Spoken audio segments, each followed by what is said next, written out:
said black Americans should demand jobs, not food stamps. You also said poor kids lack a strong work ethic and proposed having them work as janitors in their schools. Can't you see that this is viewed at a minimum as insulting to all Americans, but particularly to black Americans? No, I don't see that.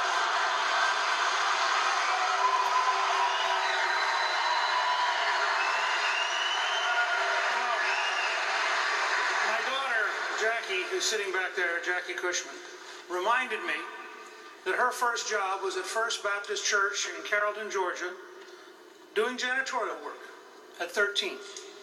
And she liked earning the money. She liked learning that if you worked, you got paid. She liked being in charge of her own money. And she thought it was a good start. I had a young man in New Hampshire who walked up to me. I've written 2 newsletters now about this topic. I've had over 50 people write me about the jobs they got at 11, 12, 13 years of age. Ran into a young man who started a donut company at 11. He's now 16. He has several restaurants that take his donuts. His father's thrilled that he's 16 because he can now deliver his own donuts.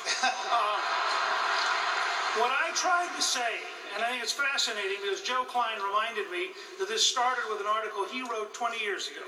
New York City pays their janitors an absurd amount of money because of the union. You could take one janitor and hire 30-some kids to work in the school for the price of one janitor, and those 30 kids would be a lot less likely to drop out. They would actually have money in their pocket. They'd learn to show up for work.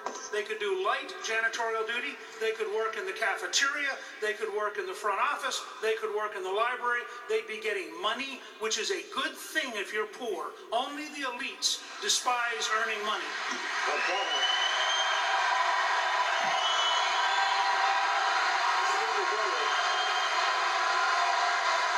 The suggestion you made was about a lack of work ethic. And I got to tell you, my email account, my Twitter account has been inundated with people of all races who are asking if your comments are not intended to belittle the poor and racial minorities. You saw some of this reaction during your visit to a black church in South Carolina.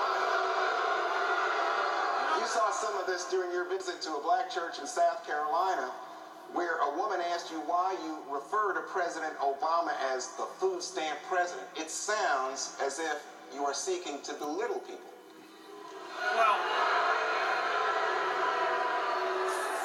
first of all, Juan, the fact is that more people have been put on food stamps by Barack Obama than any president in American history. Now, I know among the politically correct, you're not supposed to use facts that are uncomfortable. Second, you were the one who earlier raised a key point. The area that ought to be I-73 was called by Barack Obama a corridor of shame because of unemployment. Has it improved in 3 years? No. They haven't built the road. They haven't helped the people. They haven't done anything.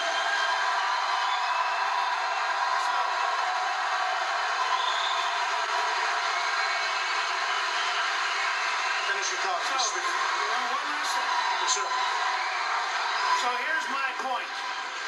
I believe every American of every background has been endowed by their Creator with the right to pursue happiness, and if that makes liberals unhappy, I'm going to continue to find ways to help poor people learn how to get a job, learn how to get a better job, and learn someday to own the job.